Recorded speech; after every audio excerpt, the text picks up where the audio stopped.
Hi everyone, this is Jason, producer of Data and Biotech.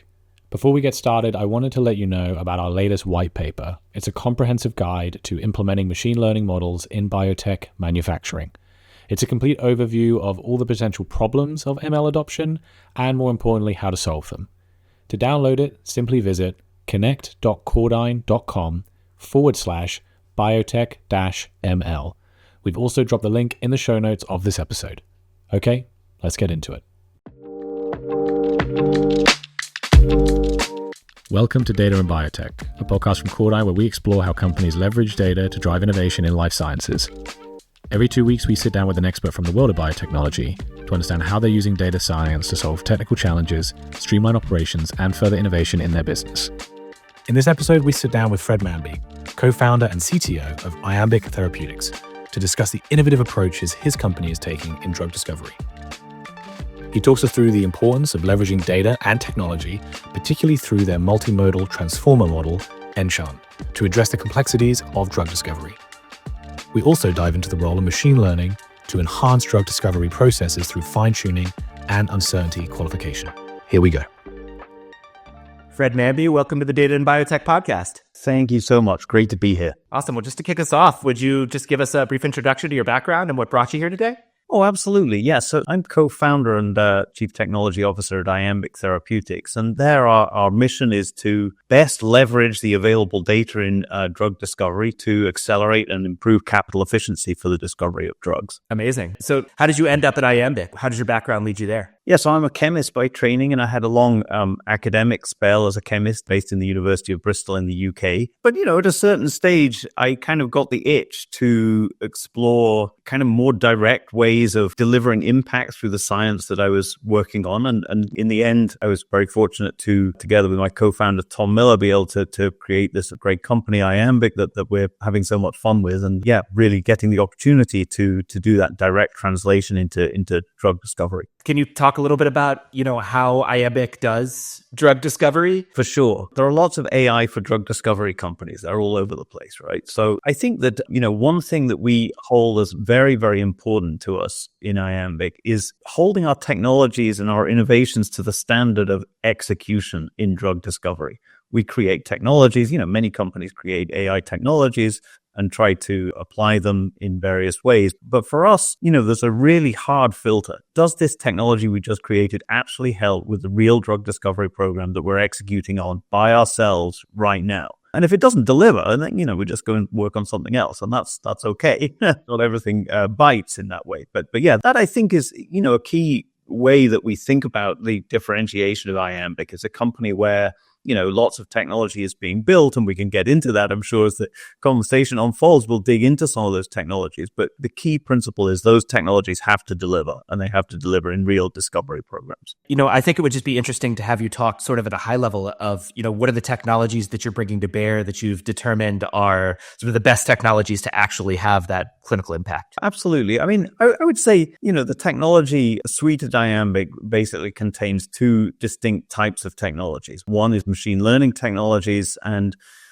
kind of early learning for me in this space was that it's no good to have one technology that solves one problem. Drug discovery is never about solving one problem. It's about solving 20 different problems all in the same molecule. One really important class of technologies that we've developed are machine learning technologies focused in the space of molecular discovery. But the second part is a high throughput experimental platform that delivers data. And that is just a completely indispensable, from our perspective at least. I mean, other companies do it other ways, but from our perspective, a platform that delivers high quality, curated chemical data is an indispensable component because, chemical space is really huge. So, you often hear this number 10 to the 60 is the number, roughly, some rough estimate of the number of feasible drug-like molecules. And so even if you gathered all of the data in the world that has ever been produced in drug discovery, it would still barely scratch the surface, right? And so you have to, as you explore through chemical space in a discovery program,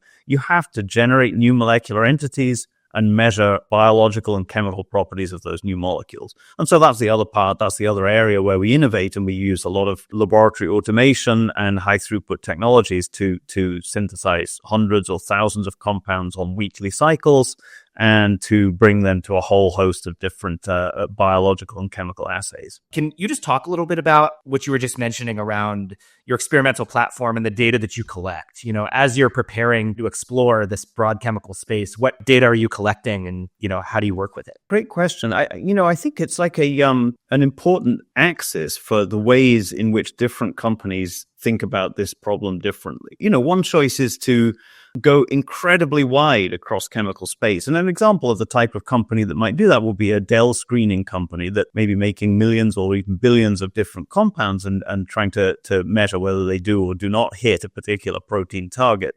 That's one approach, right? You can go wide on molecule. We didn't choose that approach.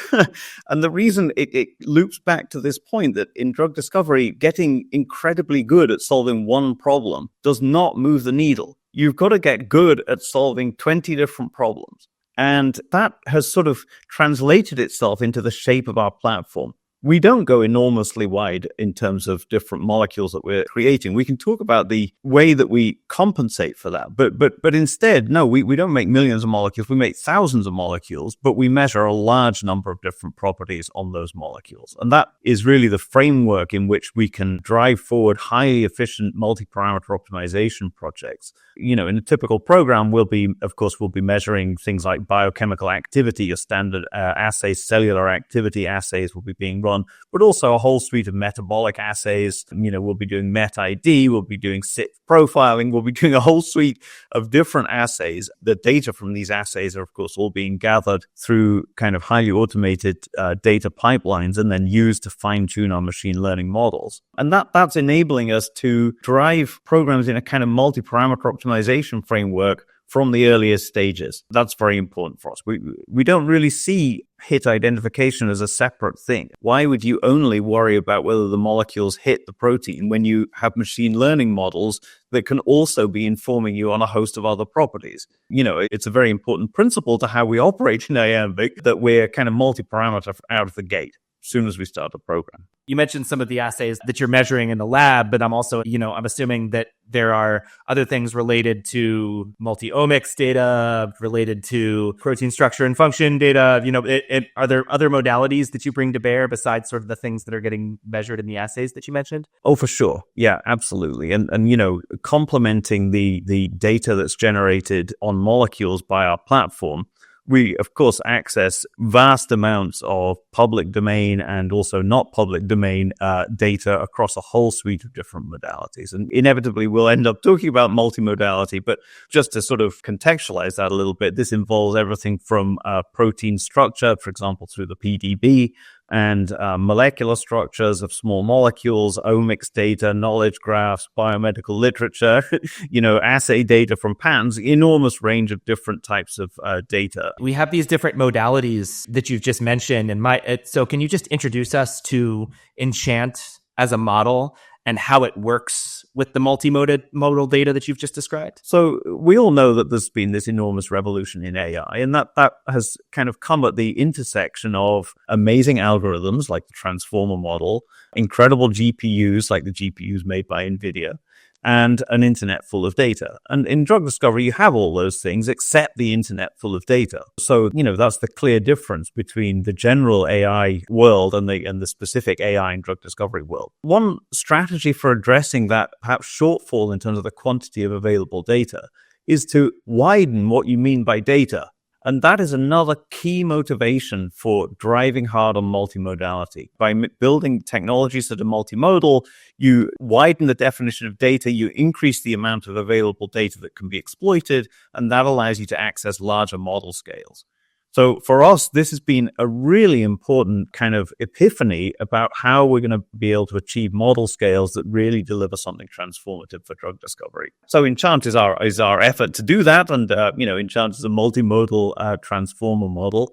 And it's designed to really be scalable with respect to the number of different modalities that are included in the training data. And so, so far we've trained models with up to 15 different data modalities, but it's expandable beyond that. As we encounter new data sources in different shapes, we can just bolt on a new modality and we'll keep scaling that up. Yeah, I want to dive into that a little bit because, one of the things, as you mentioned, sort of this multimodality and the multi-parameter optimization space, as you have more modalities, I would imagine that the data becomes more and more sparse, which is to say that you have certain data available about certain molecules that are going into the pipeline, and the model needs to sort of account for the gaps in the modalities that you're bringing to bear in order to get the most signal that you can out of, the model that you're training. Can you help us understand, how Enchant accomplishes that? This is absolutely right, Ross. You're inevitably going to have data sparsity.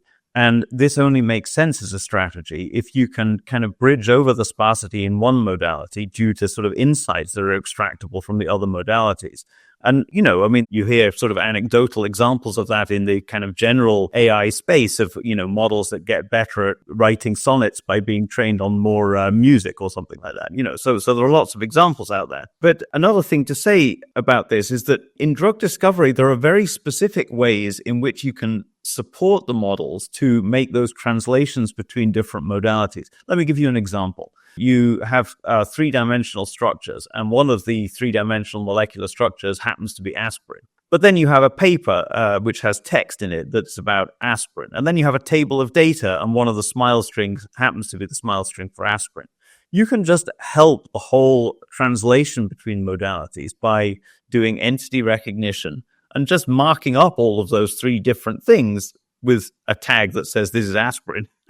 And that just supports the understanding in the model that insights are translatable about this specific entity between different modalities. I'm just curious, how do you think about compressing the information that you have available into the multimodal model in a way that makes sense to the model, lets it build on the unstructured stuff that's out there? It's a great question. I mean, a fundamental challenge for all machine learning models for small molecule drug discovery is you never have enough data, right? I mean, it's the point that we kind of opened with, that, chemical space is so large, and the data that you have on particular molecules is just a tiny, tiny sampling of the possible kind of space of information that's available there. And, you inevitably get into debates about the degree to which you can trust the model's ability to interpolate and particularly extrapolate into new regions of chemical space.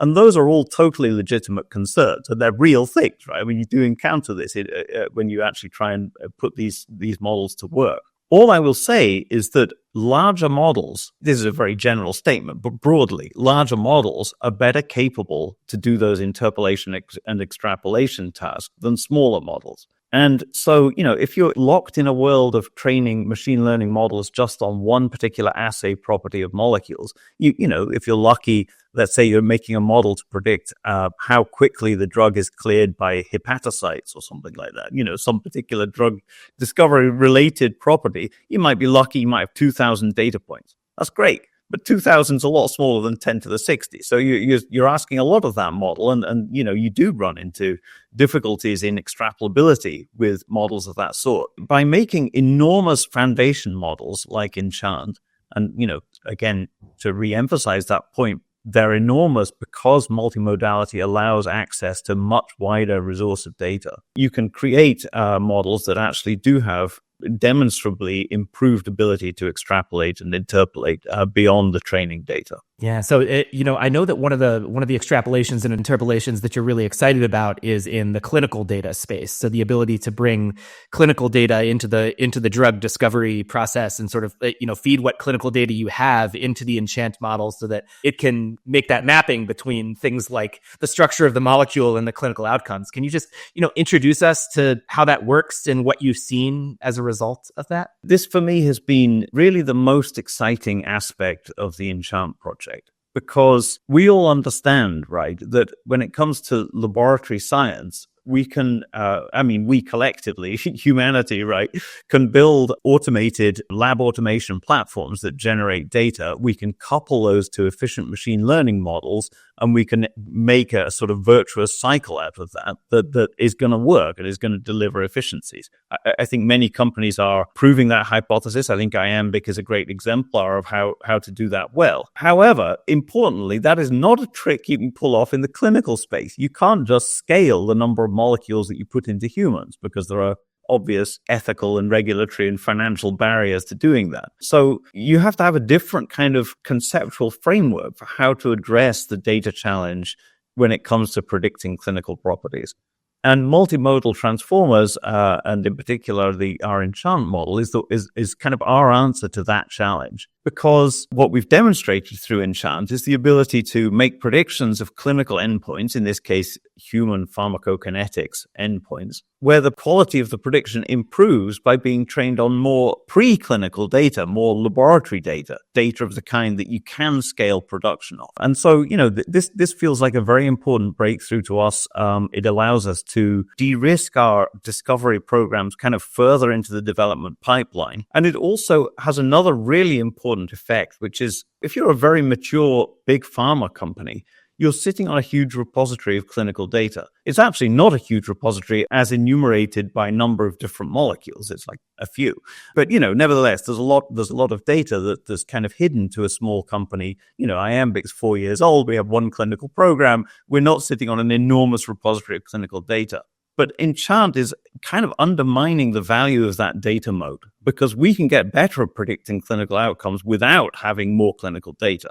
And that feels like a very, very important breakthrough for us and a thing that we're very excited to keep pushing on. Yeah, I just want to make sure I understand the mechanism by which that's possible, because my understanding from looking at some of the things that Iambic has written is that you've got these modalities, and then we've already talked about the idea that there's this imputation, there's this interpolation that can happen where if you're missing data about a particular modality, the model, as part of its training objective, is learning to fill in the blanks of the different modalities.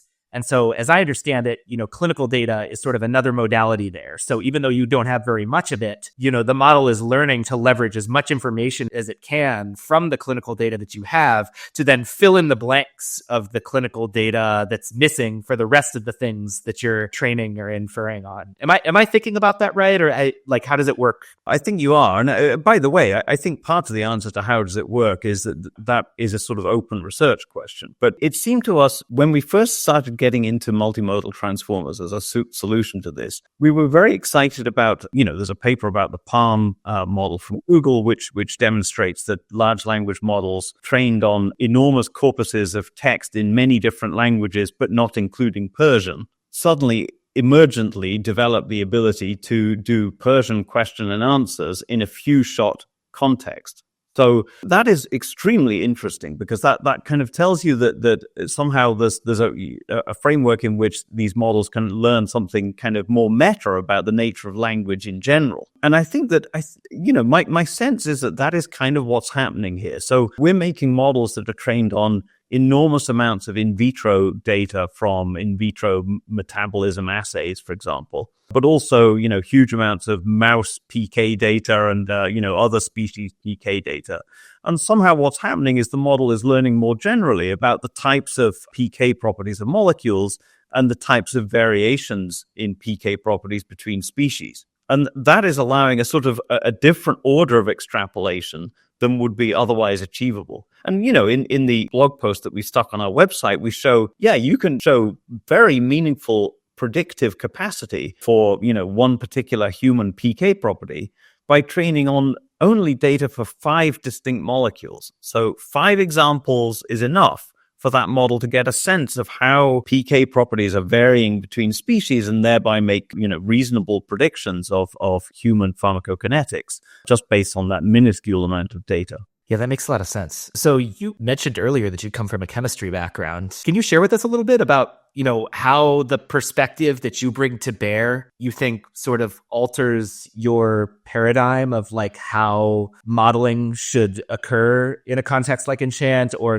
how the outputs of the model should be leveraged and utilized inside an organization like Iambic? Of course, having a background in chemistry can mean a lot of different things. In my particular case, the area that I focused on was very theoretical. I was a quantum chemist, so I worked on quantum mechanics and the creation of software that could use quantum mechanical calculations to predict things about molecules. Well, there's a key to what's going on here. I spent my 20-year or whatever it was academic career thinking about models that could be used to predict things about molecules. And I think in some sense, what we're doing in Iambic is like an extension of that, where instead of physics-driven models, we're primarily focusing now on data-driven models. That's one part of the answer. A different version of that answer is we have an incredible head of machine learning, and he is able, through his leadership, to really drive a program of technology creation that encompasses a whole slew of different data-driven algorithms. I wanted to acknowledge that because, yet another axis where, I think there often is perhaps not quite enough discussion is that a key part of our differentiation is having a wonderful drug discovery team, right? So of experienced drug hunters, and I just wanted to kind of tip a hat to that fact because it takes a large group of people with different backgrounds to actually come together and create technologies and be able to leverage them in discovery programs. It sounds like you've got a head of machine learning who is developing a variety of models, some of which seem to be, potentially more classical, more computationally heavy methods of evaluating quantum mechanics, of using like what we know about the math of chemistry and of physics to evaluate things. And then you've also got this outstanding drug discovery team. Can you just talk to me a little bit about like how those pieces fit together to create a drug discovery pipeline that is like AI supported and AI driven? It doesn't come free, right? I mean, that means that you have a kind of project in the company that is a never ending project, which is to work on that relationship and to work to understand the perspectives of, in both directions, and to help build technologies that actually answer the real questions, the questions that need to be, there's a temptation to build a technology and then ask, what problem does this solve? No, that's not good enough. You've got to actually get into the detail and understand what is the challenge in this particular discovery program. And how can we build technologies that addresses that specific challenge? And yeah, I'm glad that it's never ending because it's actually a lot of fun. But that's an important part of the way to build a truly tech-enabled discovery operation is to work constantly on that kind of interweaving of different disciplines. Can you just help me understand, what are the different types of problems that Enchant can help to solve through this sort of like fine-tuning lens of fine-tuning it to different tasks that you use internally? I think one of the powers of the Enchant framework is it can be fine-tuned to perform an extremely wide range of different tasks. I mean, in the conventional AI world, if you have a transformer that understands both images and text, well, you can make a chatbot out of that. You can make a, image-to-image refinement tool. You can make an image generator from a text prompt. You can make a whole range of different technologies based on that common foundation model. The same is true for Enchant. But right now, the most important thing that we're doing with Enchant is integrating it into our high-throughput experimental platform so that data that's coming off through weekly cycles of experimentation can be efficiently used to fine-tune models that then make, high-fidelity predictions on those endpoints. And yeah, we use LoRa for that. I mean, partly that's just an efficiency thing, of course. But, we have set up fine-tuning on all of our key experimental endpoints that are happening automatically on a weekly cycle. Yeah, so that's very cool. That gives access to, the latest models. And you come in on Monday, you have access to the latest models that have been updated with all of the week's data, and that is then used to think about and ideate around the next cycle of designs. Yeah, so the way that I think about that is that you're over time, like you have a limited throughput.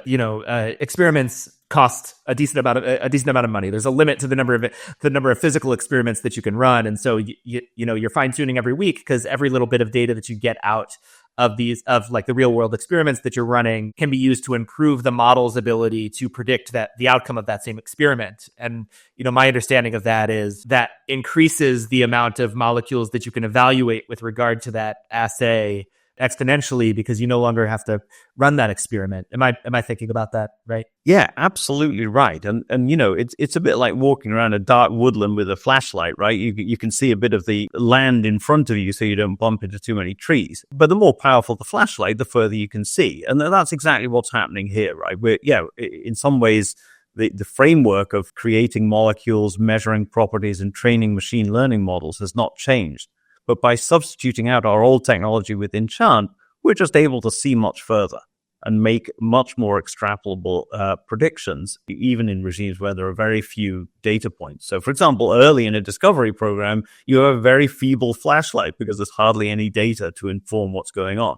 Enchant improves that situation. You can see further and explore more adventurously in chemical space. And is Enchant in those cases sort of giving you like a bound of uncertainty or a confidence interval, something like that like helps you understand, where you should be running, like I'm assuming where you should be running experiments in order to give the model more information about the places where it's uncertain? This is a great point, Ross. And yeah, uncertainty quantification is really critical to the way that we utilize machine learning models in the company, because you can imagine that if you're able to reliably read out an uncertainty measurement on any prediction, you can convert predictions to probabilities, right? You can say, well, okay, I've got a distribution of predictions.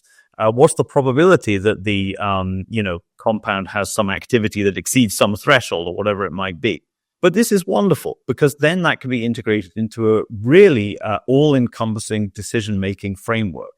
It's not just that you do this for one property. You do it for 20 different properties because you're trying to make a drug, right? So there's going to be lots of different challenges to fix. And you can ask really data-informed questions like, well, should I do experiment A or should I do experiment B?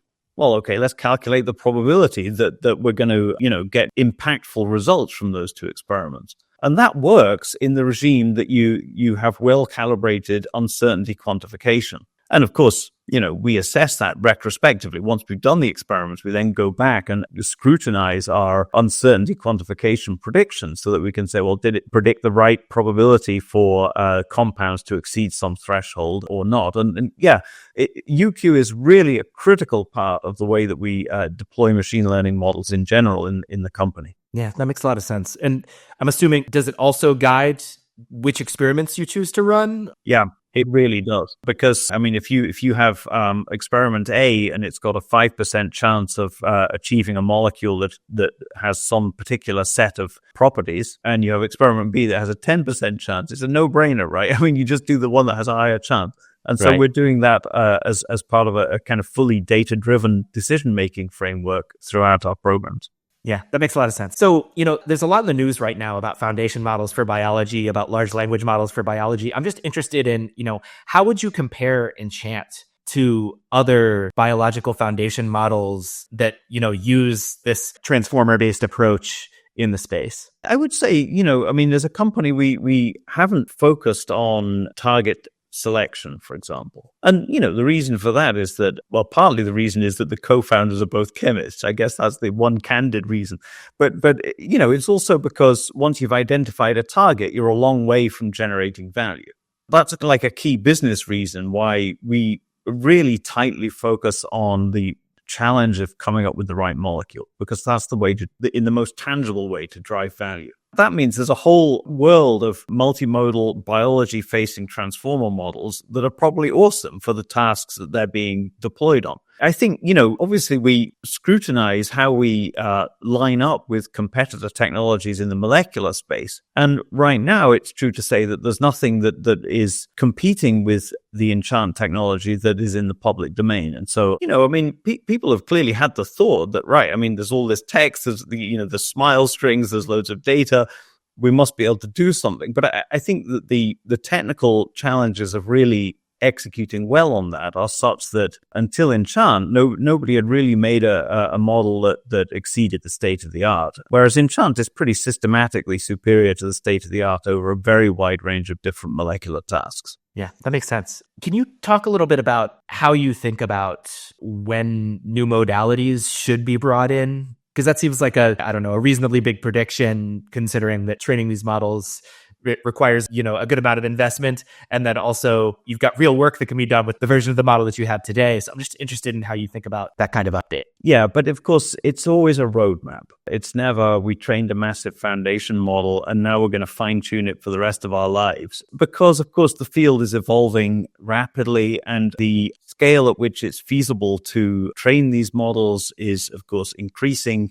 And also a key bottleneck to doing this kind of work is just the data processing work. You have to have a bunch of data scientists and software engineers building out the data pipelines to clean, do entity recognition, do modality extraction, figure out how to do tokenization. You have a whole, infrastructure layer that you have to build. And that is somehow the thing that is determining the rate at which you can add new modalities. But suffice it to say that team in Iambic is a wonderful group of people, and they're working hard. And that's also part of our roadmap, right? That's enabling us to increase the different types of data and the different data sources that we use. I think in the future, if I had to add one modality right now, I think I would be excited to add image, because I think that, phenotypic response of cells to various perturbations, be they genetic or molecular, does provide an interesting, different modality and different source of information. And that might be one example where it's an obvious kind of choice for an additional modality that we don't currently have, but which we'd love to include in the future. When we spoke earlier, one of the things that you mentioned was that you're really passionate about thinking through how to design interfaces for experimental scientists to maximize the scientific value that you're getting out of the data, the machine learning, the AI platform that you've developed. Can you talk a little bit about what you've learned about designing those interfaces, about thinking through that? I've learned that it's important. This is not a thing that I brought from my academic experience, but through building a team that could create the technologies to provide access to artificial intelligence to our research scientists, I've really learned quite a bit about the importance of that and the kind of things that matter. And as an academic scientist, you don't spend a lot of time talking to UX designers.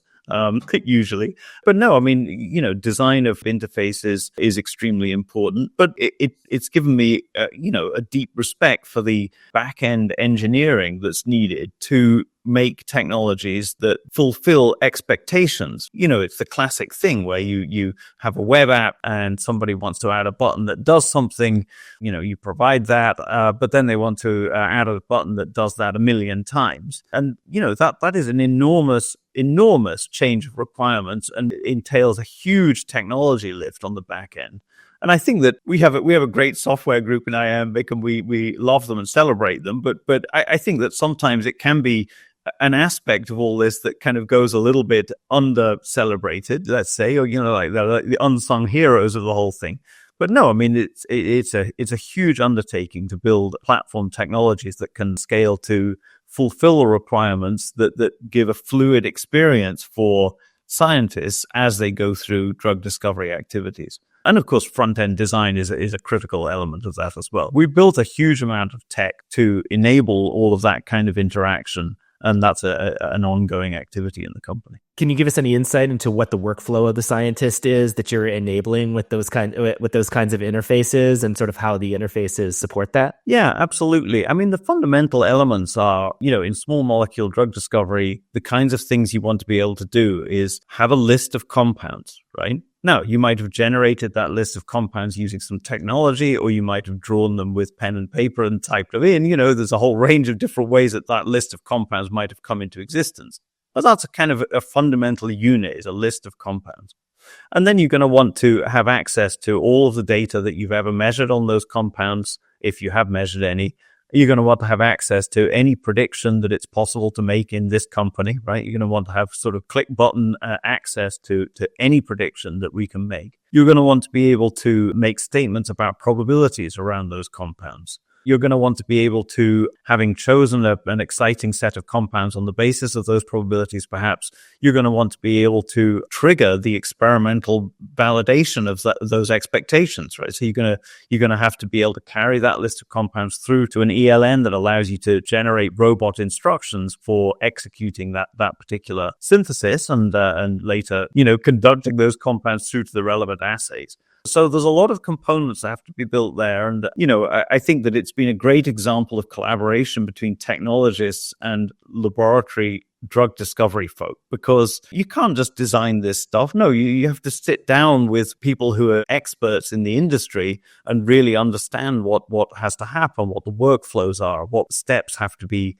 taken account of. And that has been a big collaboration. We've been doing this for a few years now. And we have a really advanced suite of technologies that allow access to all of our kind of AI technologies, but also to our laboratory technologies as well. Yeah, that makes a lot of sense. So to use the puzzle analogy earlier, when you're doing a puzzle, you put all the pieces face up on the table so that you can see them and you can organize them and you can understand where each piece fits. And so it sounds like the interface is sort of understanding, what is the puzzle we're trying to create? What are the different pieces that we would need in order to verify, in order to validate that this, new drug candidate is something that we should be pursuing into whatever the next step is. And then, understanding all of the different measurements, all of the different assays, all of the different aspects of each molecule that, can lead you along that analysis path. So that was really interesting to me. So as we draw toward a close, I'm just interested in, as someone who's deeply involved in turning data in biotech into actionable insights, what excites you most about the future of data in biotech? I think that my perspective on this that's kind of developed over the few years of working in Iambic is that drug discovery itself is a massive act of data generation. And it's so exciting to be, part of the realization that actually using AI to leverage the value of the data that we're creating anyway, there's just this enormous opportunity to improve capital efficiency. I mean, for me, it's great to have nice blog posts. It's wonderful to have nice papers. But fundamentally, what we're doing here is getting better at leveraging the data that's produced in drug discovery to reduce the capital cost of finding new medicines. And, there's a lot of work to do, but that's what excites me and keeps me going. Can you share any information about, the progress that Iambic has made with your pipeline? As I mentioned, as soon as we had a lab, basically, we started discovery. And our lead program is an oncology drug. It targets the HER2 oncogene. It's an incredibly exciting compound. For example, it not only hits the wild type of that gene, but also all of the key cancer-driving mutations. It has exceptional selectivity. It's brain penetrant. We're super excited about that compound. We advanced that program from launch to IND filing in 2 years flat. So it was a very fast process to start clinical science on that drug. And right now it's in a phase 1 trial. And then the rest of the pipeline, covers a range of other targets in oncology. The next program is a dual CDK2/4 inhibitor program, which we're very excited about. The program after that is a kinesin motor protein, KIF18A, a really, really exciting and new target in the space of cancer therapeutics. And we're branching out into other therapeutic areas as well. So we have an undisclosed GPCR project, and we also have a partnership with Lundbeck in a neurological indication. Amazing. And where can people go to find more about the work you do at Iambic? Well, the website is a great resource for all kinds of information. You can see our publications, our news stories, and our blog posts there. I would, highlight, we didn't talk about neuroplexer, but just to highlight that we just very recently released a paper on our neuroplexer 3 model, which is a protein-ligand structure prediction technology that surpasses AlphaFold 3 in performance on key metrics. And also we released as part of that drop our benchmarking suite as an open source resource that people can use. I think that's part of our effort to help the community more broadly to understand the performance of these structure prediction technologies, and to try and put that onto a kind of uniform playing field so that we can make reliable comparisons between models. So Fred, thank you so much for joining. It's been a pleasure talking with you, and look forward to connecting down the line. Really enjoyed it, Ross. Thank you so much for the conversation. Take care. And that's it for this episode of Data in Biotech. If you enjoyed the episode, please subscribe, rate, or leave a review in your podcast platform of choice. See you next time.